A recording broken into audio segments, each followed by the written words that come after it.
दल खालसा दे 5 सिंह जिन्हां ने आकाश दे विच पहली बार खालिस्तान दे नारे उच्ची आवाज़ विच बुलंद कीते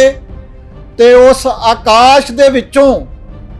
पूरी दुनिया दे विच एक सुनेहा दिता कि हिंद स्टेट सिख कौम नूं अपना दुश्मन करार दे चुकी है, दुश्मन वाला वरताओ ही नहीं करती, उसका कतलेआम आरंभ कर दिता है। ਵੱਖ-ਵੱਖ समय ਦੇ ਉੱਤੇ कदी देहधारी गुरु दंब ਦੇ नाम ਤੇ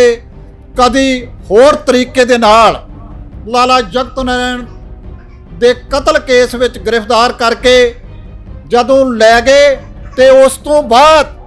ਉੱਥੇ किस तरह गोलियां ਦੇ ਨਾਲ सिख कौम ਦਾ कतलेआम ਕੀਤਾ। 1.5 ਦਰਜਨ ਦੇ करीब ਉੱਥੇ ਸਿੰਘ शहीद होए ਤੇ अनेकां ਜ਼ਖਮੀ होए। ਤੇ ਇਹ ਵੀ ਇੱਕ ਗੱਲ ਜਿਹੜੀ ਸ਼ਾयद लेकिन जेड़ा दुनिया भर विच पहली बार आज़ादी दा सिख कौम दी आज़ादी दा नारा गूंजिया वो इन्हां सिंघां दे वंडे आया कि इन्हां ने आकाश विच भी गंजाया, इन्हां ने लाहौर दे एयरपोर्ट दे विच भी, इन्हां ने फैसलाबाद दी जेल विच भी। श्री गुरु ग्रंथ साहिब जी दी पवित्र हजूरी विच अज दे इस समागम विच जुड़ बैठे गुरु रूप खालसा जीओ। वाहिगुरू जी का खालसा, वाहिगुरू जी की फतेह।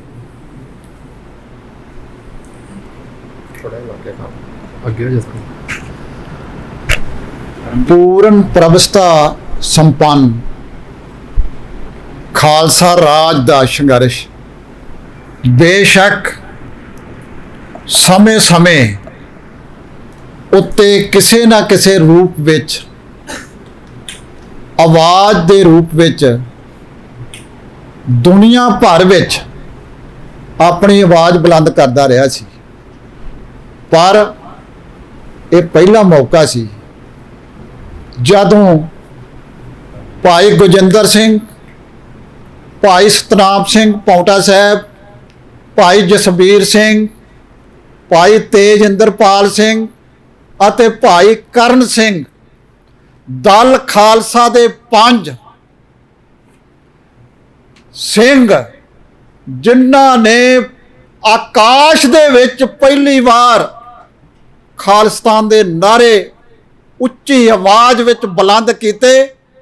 ते उस आकाश दे विचों पूरी दुनिया दे विच एक सुनेहा दिता कि हिंद स्टेट सिख कौम नूं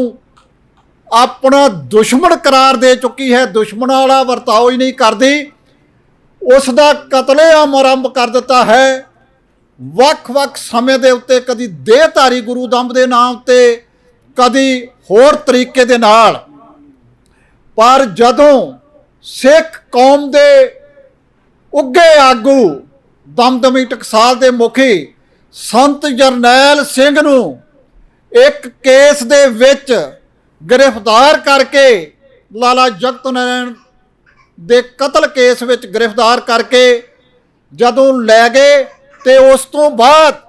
उत्थे किस तरह गोलियां दे नाल सिख कौम दा कतलेआम कीता। 1.5 दर्जन दे करीब उत्थे सिंह शहीद होए ते अनेकां ਜ਼ਖਮੀ होए। ते यह भी एक गल जिहड़ी शायद जां इन्हां हाईजैकरां नूं ही पता है, शायद इन्हां विचों भी सारिਆਂ ਨੂੰ ना पता होवे, पूरी कौम नूं ना पता होवे। संत जरनैल सिंह दी गिरफ्तारी दे ऐलान कारण तो बाद तुरंत इन्हां ने फैसला कर लिया सी कि असीं एक बहुत वड्डा एक्शन करांगे। संत जरनैल सिंह नूं मिल के भाई पौंटा साहब जी जिहड़े ने ये ज़्यादा दस सकते ने। संत जरनैल सिंह जी की गिरफ्तारी तो पहला इन्हां ने गुरुद्वारा गुरदर्शन प्रकाश मਹਿਤਾ ਸਾਹਿਬ ਵਿੱਚ पहुँच के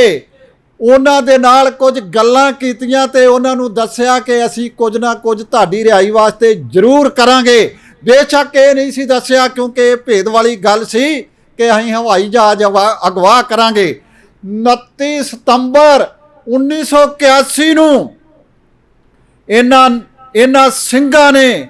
ਹਵਾਈ ਜਹਾਜ਼ हिंदुस्तान का अगवा किया और बड़ी शान दे नाल बड़ी सफलता दे नाल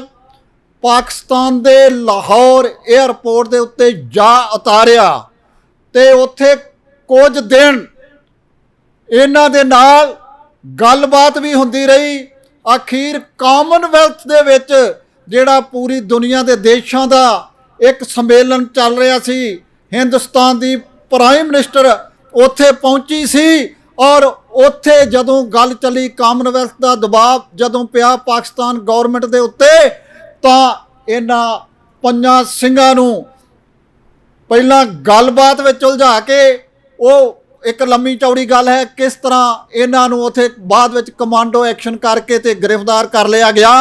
जदों कि इन्हां ने ना किसी सवारी नूं किसी किस्म का दुख दिता सी, किसी किस्म की उन्हां नूं तकलीफ विच पाया सी, ना किसी का नुकसान कीता सी, सगों उन्हां दे नाल बहुत वधिया वरताओ कीता सी, जिहदियां सिफतां बाद विच अखबारां तुसीं उदों दियां फोल के पढ़ सकदे जे कि वो मुसाफरां ने की गल्लां कीतियां सन। जदों इन्हां नूं गिरफ्तार कर लिया गया, गिरफ्तार करन तो बाद इन्हां दी सख्त तबदीश पाकिस्तान दे विच होई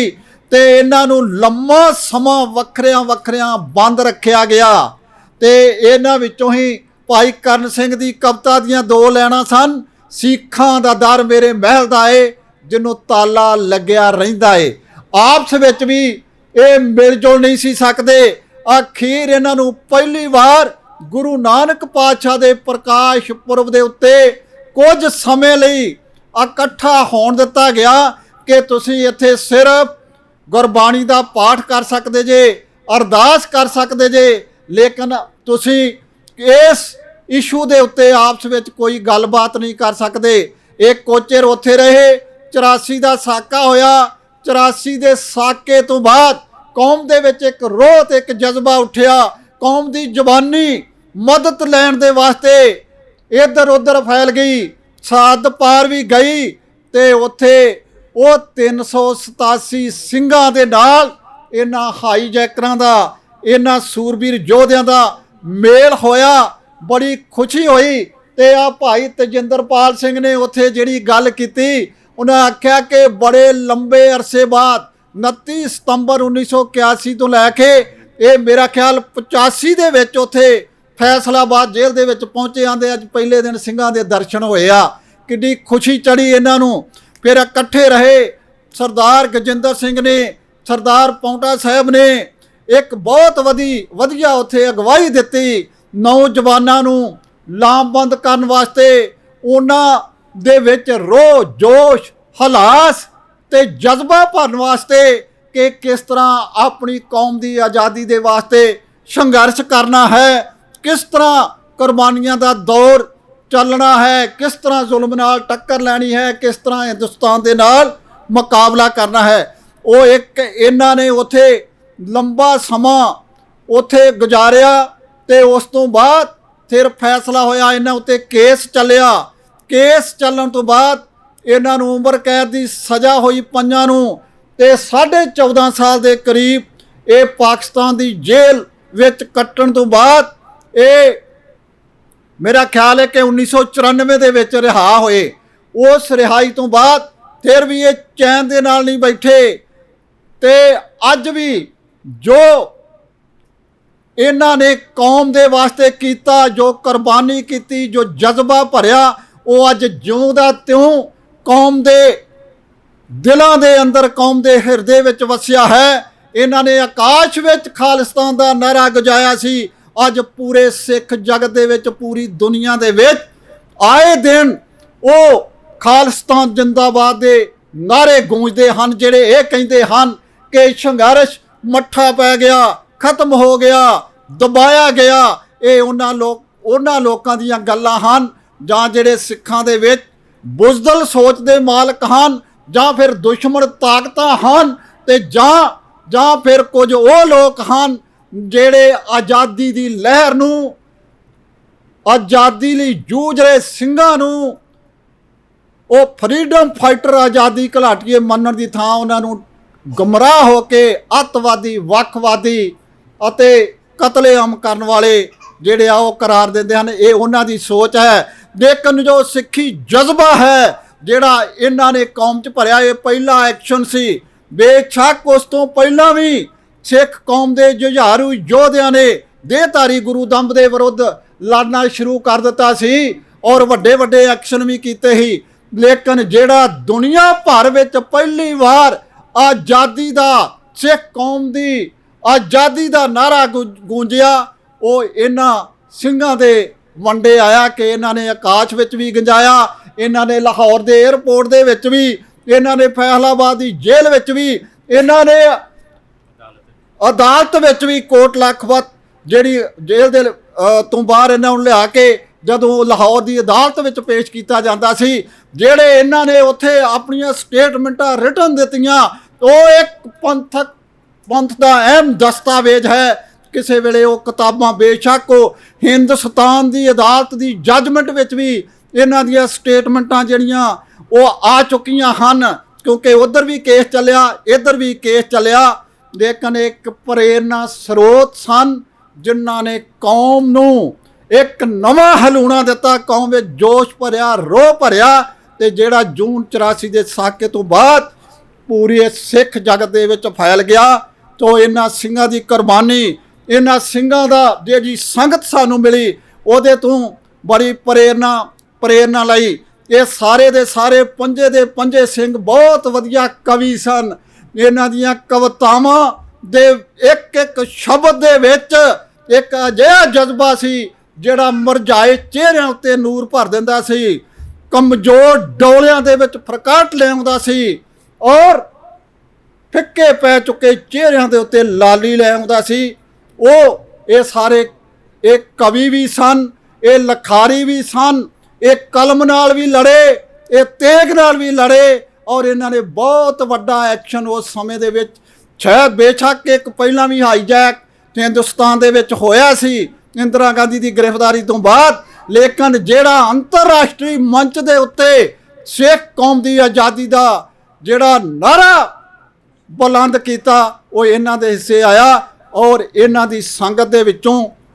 ਮੈਨੂੰ ਬਹੁਤ ਕੁਝ ਸਿੱਖਣ ਦਾ ਮੌਕਾ ਮਿਲਿਆ। ਜਿਹੜੀ ਕਵਿਤਾ ਲਿਖਣ ਦੀ ਪ੍ਰੇਰਨਾ ਵੀ ਜਿਹੜੀ ਆ ਮੈਨੂੰ ਉਹ ਸਰਦਾਰ ਗਜਿੰਦਰ ਸਿੰਘ ਦੀ ਕਵਿਤਾ ਤੋਂ ਪ੍ਰੇਰਿਤ ਹੋ ਕੇ ਹੀ ਮਿਲੀ। ਸੋ ਇਹਨਾਂ ਸ਼ਬਦਾਂ ਦੇ ਨਾਲ ਇਹਨਾਂ ਸਿੰਘਾਂ ਦੀ ਕੁਰਬਾਨੀ ਨੂੰ,